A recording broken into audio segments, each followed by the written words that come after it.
Bonjour à toutes et à tous et bienvenue à cette série des mots et des notes. Aujourd'hui, je vous parle d'un terme que vous connaissez tous mais qui a pourtant une très longue histoire, l'orchestre.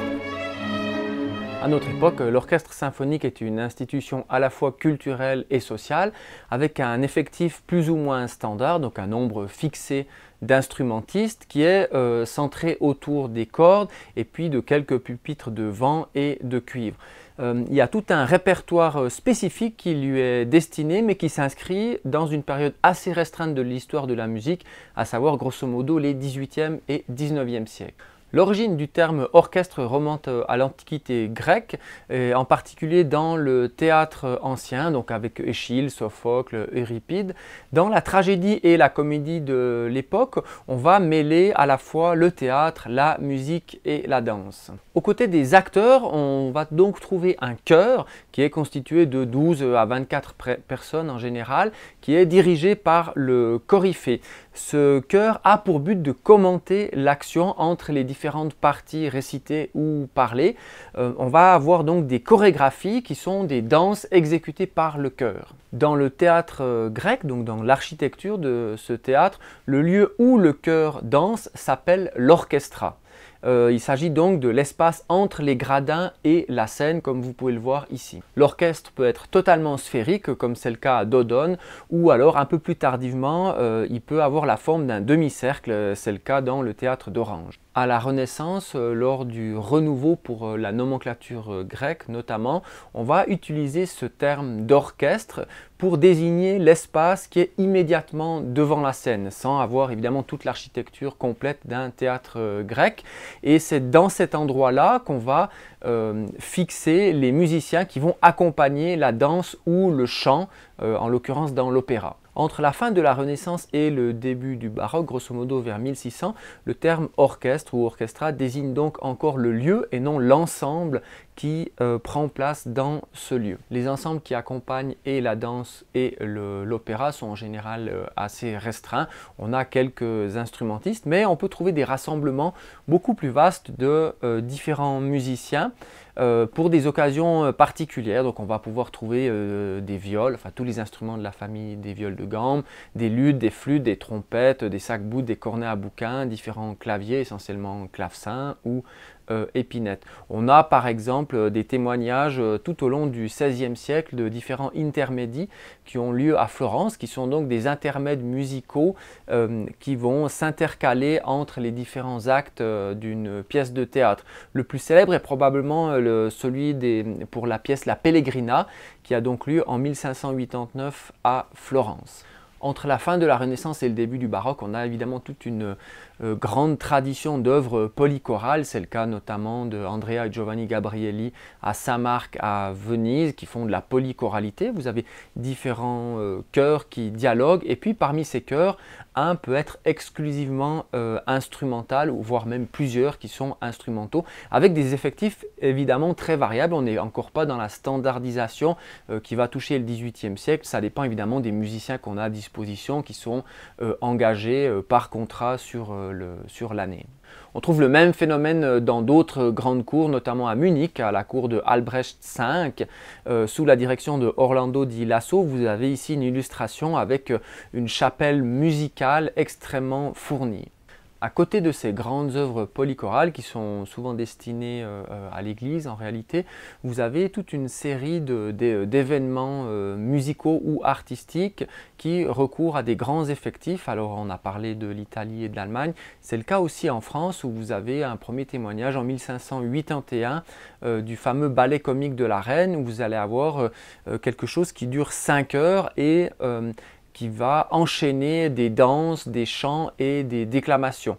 La France a ceci de particulier qu'elle est très tôt un pouvoir centralisé, donc une cour unique qui va donc concentrer les moyens artistiques et le mécénat pour avoir évidemment de très nombreux musiciens à sa cour, ce qui n'est pas le cas en Italie. Vous avez une multitude de petites cours, même à l'intérieur de certaines villes, qui sont entretenues par un prince, par un cardinal, par un évêque, par différents personnage de la noblesse. Hors de France, on a aussi des pouvoirs assez concentrés, notamment dans certaines familles. C'est le cas à Rome avec la famille Barberini qui est extrêmement fortunée et puis qui peut monter des spectacles somptueux.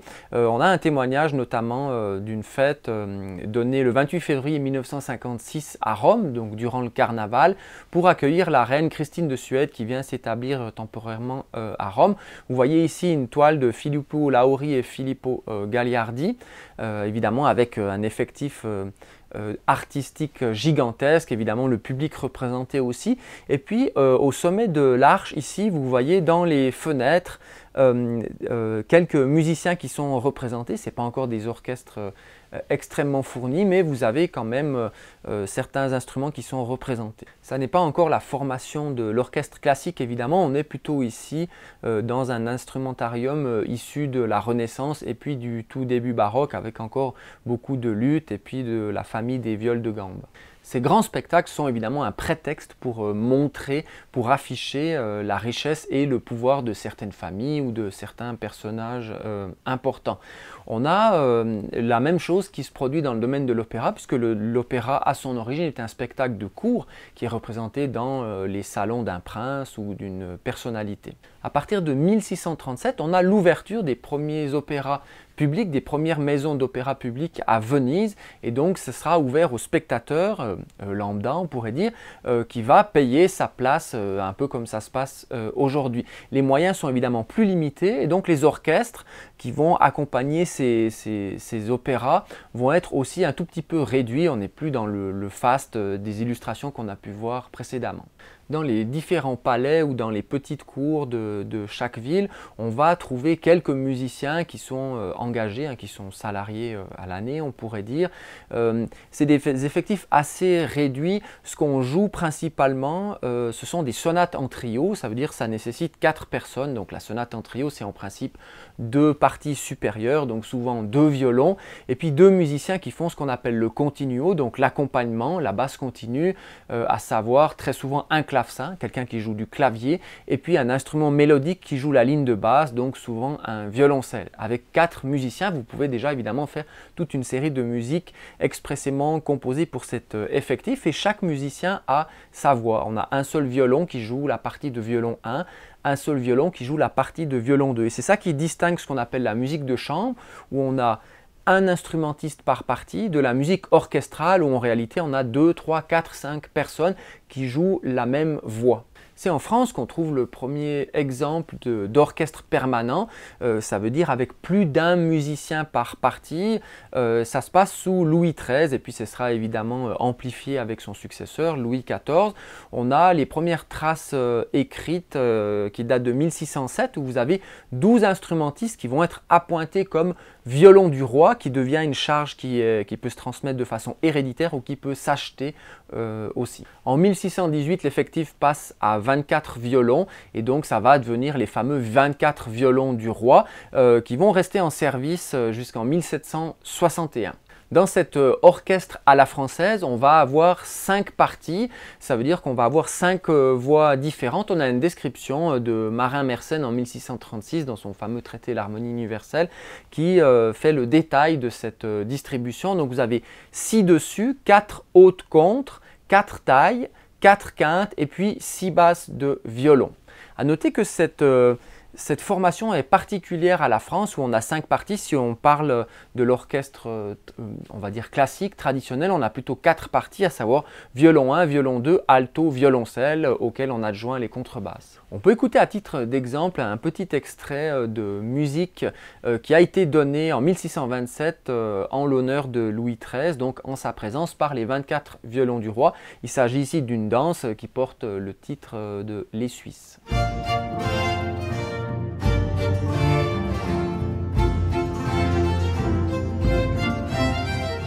Un personnage extrêmement important pour l'histoire de cet orchestre français est Jean-Baptiste Lully, qui sera nommé compositeur de la musique instrumentale à la cour en 1653. Donc il va être chef de la petite bande, qui a un orchestre un peu plus petit que la grande bande, donc les 24 violons du roi, qui compte seulement 18 violons. Et puis un peu plus tard, en 1664, il est nommé chef de la grande bande, donc des 24 violons du roi.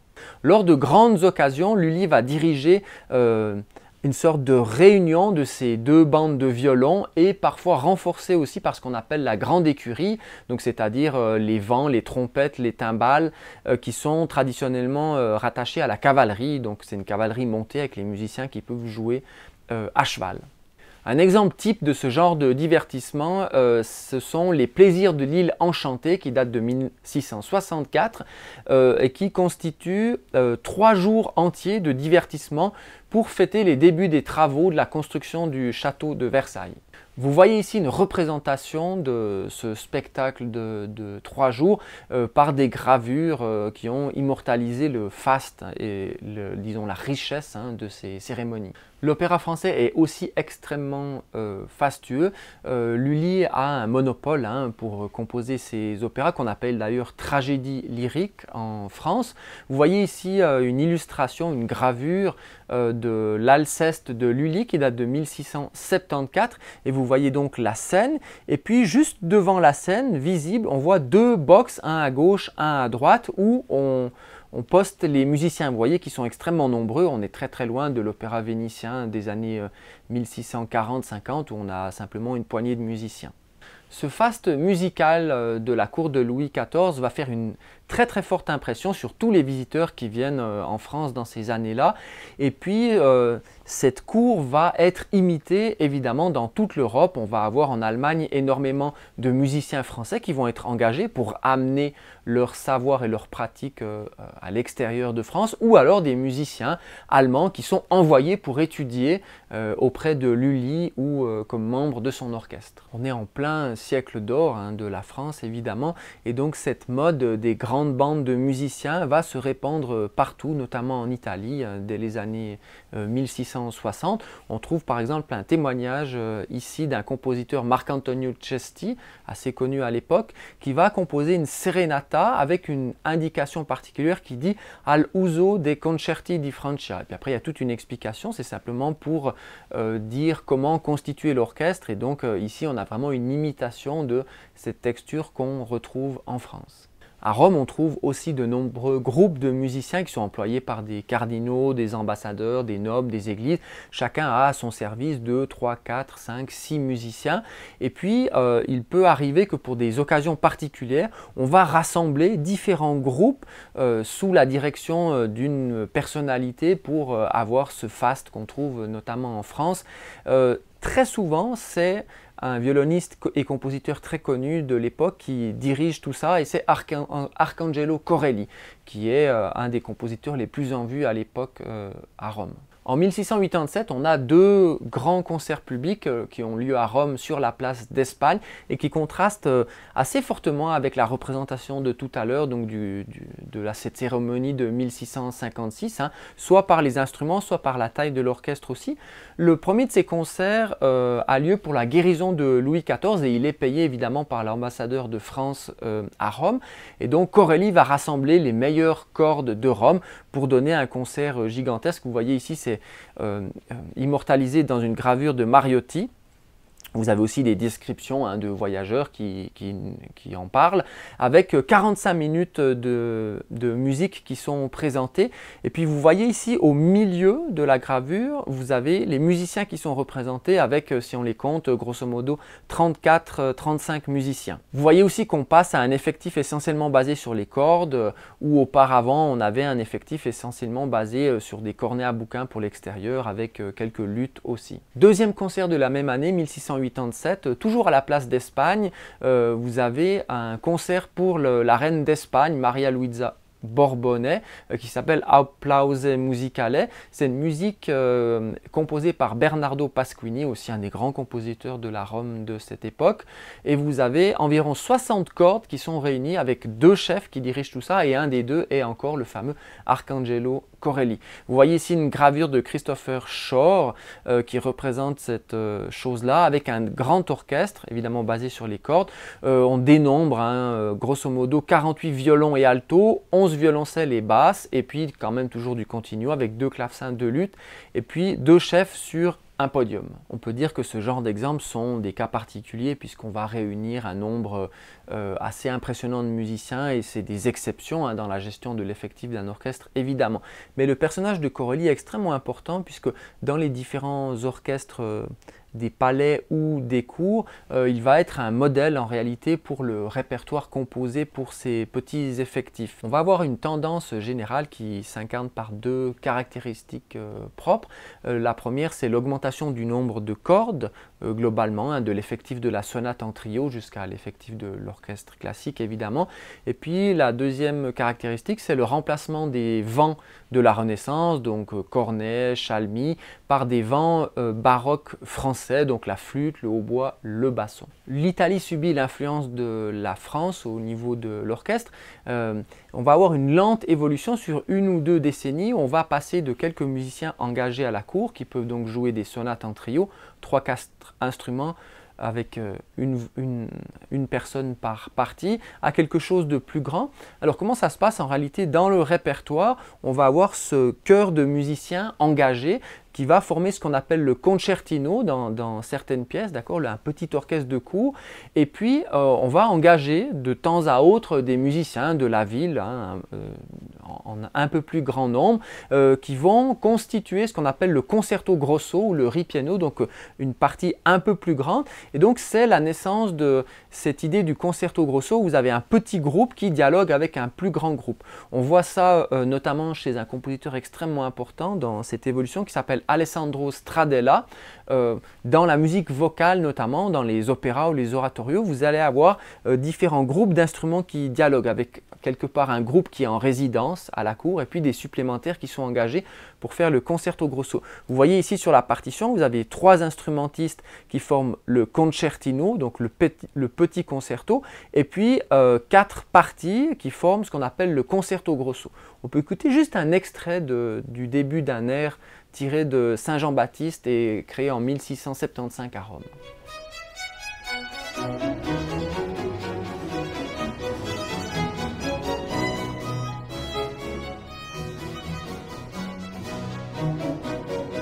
Corelli publie tout un recueil qui utilise cette technique. Il s'agit des Concerti Grossi opus 6 qui sont composés dans la décennie 1680 grosso modo, mais qui sont publiés qu'en 1714. Ça arrive très souvent à cette époque qu'on publie bien plus tardivement des œuvres déjà écrites. Vous voyez ici dans le titre, on a l'indication Ad arbitrio che si potranno raddoppiare.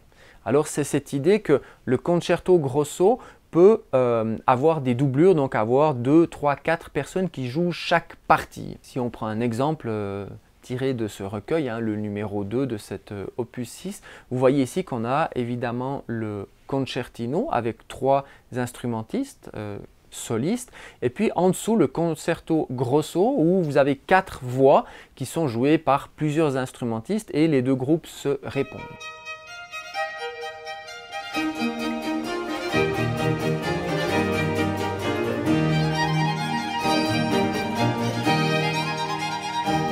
À part le groupe de solistes, qui est un reliquat de cette sonate en trio, vous voyez que l'orchestre se compose de 4 parties, donc 2 parties de violon, une partie d'alto, une partie de violoncelle. C'est cette disposition qu'on trouve aussi plus au nord de l'Italie, dans ce qu'on appelle l'école de Bologne, avec son principal représentant qui est Torelli.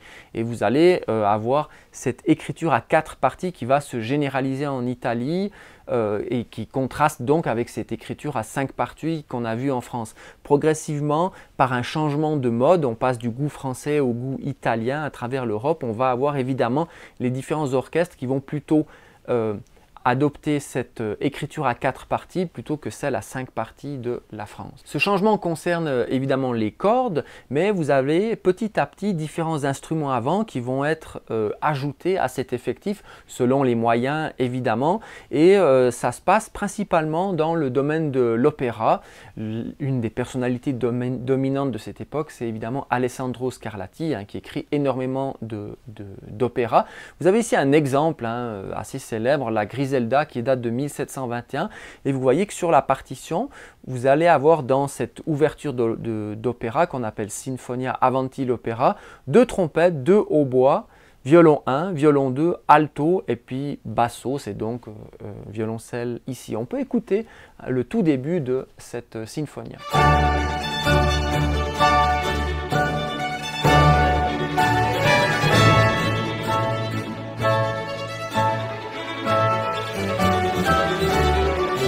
Ce terme sinfonia, qui désigne donc la pièce qui ouvre l'opéra, va donner évidemment son nom à un genre que vous connaissez, qui est destiné justement à cet orchestre classique, c'est la symphonie. Durant la période du carême, les théâtres sont fermés, et donc il n'y a pas de représentation d'opéra.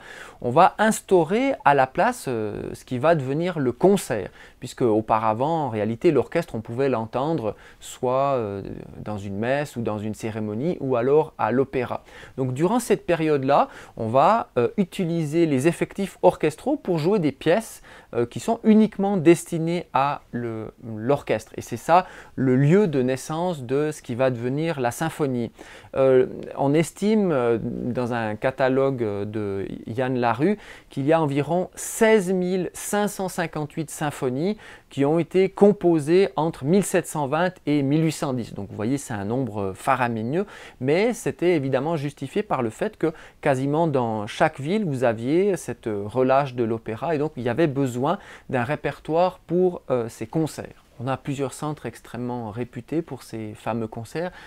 Paris, évidemment, avec les concerts spirituels qui sont les premiers concerts à souscription publique. Donc le premier concert est donné le 18 mars 1725, mais d'autres centres aussi sont extrêmement importants comme Milan, Vienne, Mannheim, Berlin ou Londres. C'est à Milan justement qu'on trouve un des pères fondateurs, c'est pas le seul évidemment, mais de la symphonie et puis donc de ce nouvel effectif orchestral qui va se diffuser en Europe. C'est Giovanni Battista Sammartini qui va écrire à côté de tous ces opéras environ une septantaine de symphonies autonomes, donc qui sont destinées simplement à l'orchestre et au public et non plus à servir d'ouverture à un opéra.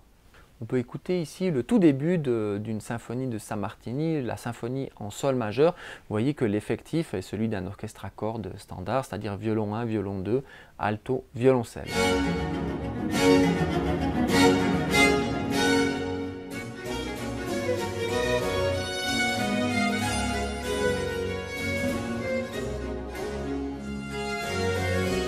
Dans le deuxième tiers du XVIIIe siècle, un centre extrêmement important pour l'orchestre et la symphonie se trouve à Mannheim. C'est donc la cour du comte palatin du Rhin, donc une cour extrêmement importante. En réalité, dans cette cour, on n'a pas d'opéra, on n'a pas de théâtre ni de maison d'opéra.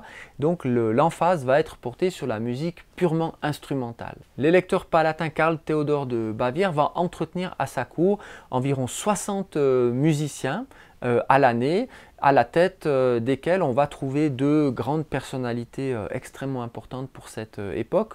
Le premier c'est Stamitz et puis le second c'est Cannabich. L'orchestre de Mannheim, sous la direction notamment de ces deux personnalités, va être connu dans l'Europe entière pour sa discipline d'orchestre, pour les crescendi qu'il pouvait faire, pour les fortes, les pianos, pour toute une série d'effets qui sont quasiment inédits pour l'époque. C'est surtout cette discipline d'orchestre qui caractérise d'ailleurs toutes les formations symphoniques d'aujourd'hui qui va frapper les auditeurs de la cour de Mannheim. Stamitz va reprendre l'effectif italien pour les cordes, à savoir violon 1, violon 2, alto, violoncelle, donc à 4 parties, et puis va ajouter ces fameux vents français, ça veut dire ici 2 hautbois et puis les cuivres, souvent 2 corps, 2 trompettes et aussi les timbales. La clarinette va entrer dans l'orchestre aussi à cette cour de Mannheim. On peut écouter le tout début d'une symphonie de Stamitz pour se rendre compte du son qu'on pouvait entendre à Mannheim.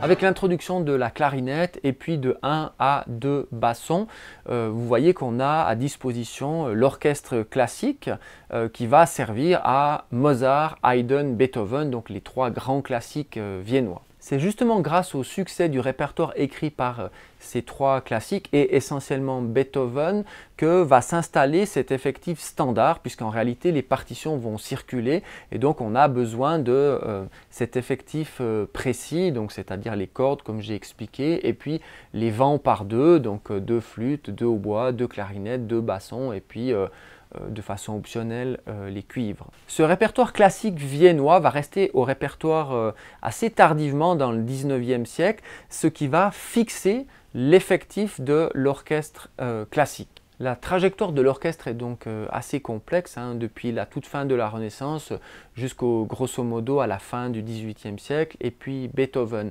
On a tout au long de ces décennies une tendance vers la standardisation de l'effectif qui permet évidemment une circulation du répertoire puisqu'on ne s'adresse plus uniquement aux musiciens qu'on a à sa cour à disposition mais à un effectif standard qu'on va pouvoir trouver dans quasiment la plupart des grandes villes d'Europe. Concurremment à cette standardisation, on a aussi évidemment des nouveaux genres qui sont destinés exclusivement à ce nouveau médium qu'est l'orchestre, donc la symphonie et puis plus tard l'ouverture, évidemment le poème symphonique, toute une série de genres destinés exclusivement à l'orchestre. Durant le 19e siècle, on va évidemment disposer de cet orchestre classique, mais la tendance va aller à l'emphase, à savoir on va accroître le nombre de musiciens, on va accroître aussi le nombre d'instruments complémentaires, par exemple la flûte piccolo ou le contrebasson